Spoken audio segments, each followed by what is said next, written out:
ದುಡುಕಿನ ಫಲ. ಹಿಂದೊಂದೂರಲ್ಲಿ ಇದ್ದಳು ನಾರಿ, ಮುಂಗುಸಿಯೊಂದ ಸಾಕಿದಳು. ಕೊಡವನ್ನು ಹಿಡಿದು ನೀರನ್ನು ತರಲು ನದಿಯ ತೀರಕ್ಕೆ ಸಾಗಿದಳು. ತೊಟ್ಟಿಲೊಳಗಿನ ಪುಟ್ಟ ಮಗುವುದು ಕೇಕೆ ಹಾಕಿತು ಮುದದಿಂದ.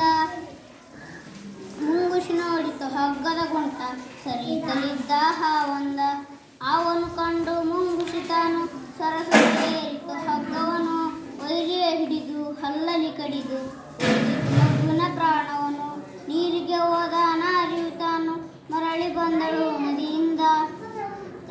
ರಕ್ತವು ಮೆತ್ತಿದ ಮುಂಗುಸಿ ಕಂಡು ಕಿರಿಚಿದಳಾಗದೆ ಭಯದಿಂದ.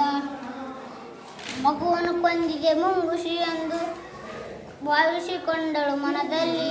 ತುಂಬಿದ ಕೊಡವನ್ನು ಕೋಪದಿ ಎತ್ತಿ ಹೊಡೆದಳು ಮುಂಗುಸಿ ತಲೆಯಲ್ಲಿ.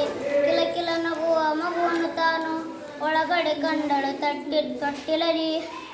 ಪಕ್ಕದಿ ಸತ್ತ ಹಾವನ್ನು ನೋಡಿ ಕುಸಿದಳು ನೆಲಕ್ಕೆ ದುಃಖದಲ್ಲಿ. ಹಾವನ್ನು ಉಳಿಸಿದ ಮುಂಗುಸಿ ಕೊಂದೆ, ಅಯ್ಯೋ ಪಾಪವು ಮಾಡಿದೆನು, ನಿಜವನ್ನು ತಿಳಿದೆ ಕೋಪದಿ ನಾನು ಅವಸರ ಮಾಡಿ ದುಡುಕಿದೆನು. ತಾಳಿದ ಮಾನವ ಬಾಳುವನೆಂಬ ಗಾದೆಯ ಮಾತದು ಬಲು ಚಂದ. ದುಡಿಕೆ ಕೆಡುಕಿನ ಮೂಲವು ಎಂಬ ನಿಜವನ್ನು ಅರಿಯೋ ನೀ ಕಂದ. ಇದನ್ನ ಬರೆದವರು ಲಕ್ಷ್ಮಣ ಅಳವಂಡಿ.